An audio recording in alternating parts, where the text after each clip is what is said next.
Income statement जब हम बना रहे थे तो हमने डिस्कस किया था कि हमें जो है वो ऑपरेटिंग एक्सपेंसेस निकालने होंगे। अब उसी ऑपरेटिंग एक्सपेंसेस को निकालने के लिए जो है मैंने आपको बोला था, मैं शॉर्टकट मेथड बता दूंगा आपको। तो ये जो है बाज़ स्टूडेंट्स होंगे जो एडजस्टिंग के साथ निकालते होंगे एक्सपेंसेस, तो उनके लिए तो अलग फॉर्मेट है।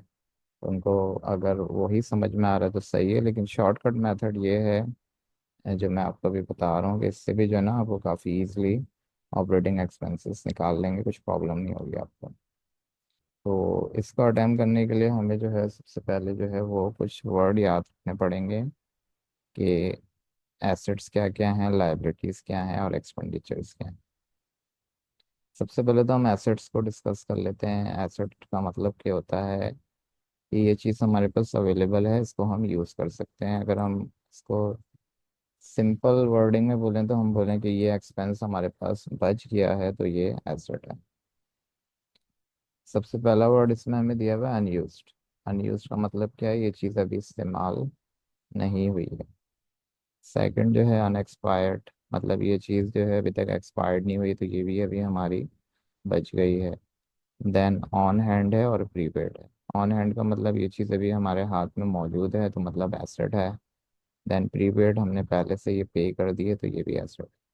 जब भी आप देखेंगे इनकम स्टेटमेंट में एडजस्टमेंट में अगर आपको ये वर्ड दिए हुए हैं तो ये जो है आप माइनस कर देंगे ट्रायल बैलेंस वाली अमाउंट्स।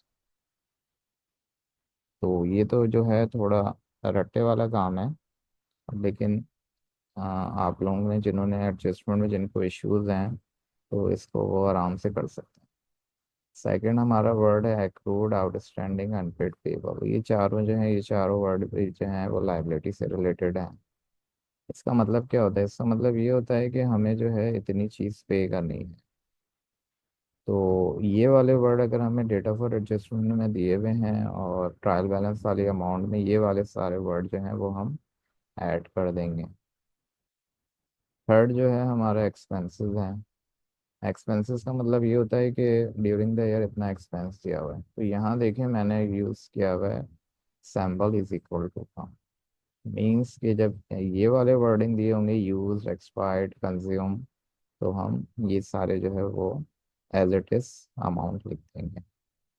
एक्चुअली हम जब ऑपरेटिंग एक्सपेंसेस लिख रहे होते हैं तो उसमें हमें ये चीज़ लिखनी होती है कि ड्यूरिंग द ईयर कितना एक्सपेंस हुआ है। तो जो चीज़ बच गई वो हमने माइनस कर दी है, और जो एक्सपेंसेस हमें पे करने हैं तो मतलब वो हमने कंज्यूम तो कर लिए हैं और उनको पेमेंट करनी है तो वो हम उनको कर देंगे ऐड। और जो एक्सपेंस उन्होंने हमें निकाल के दे दिया एडजस्टमेंट में तो वो हम एज इट इज लिख देंगे। तो ये है कि ये वर्ड अगर आप लोग रिमेंबर कर लें, मेमोराइज कर लें, तो आप लोग जो है वो एडजस्टमेंट आराम से कर सकते हैं, ऑपरेटिंग एक्सपेंसेस लिख सकते हैं विदाउट एडजस्टमेंट।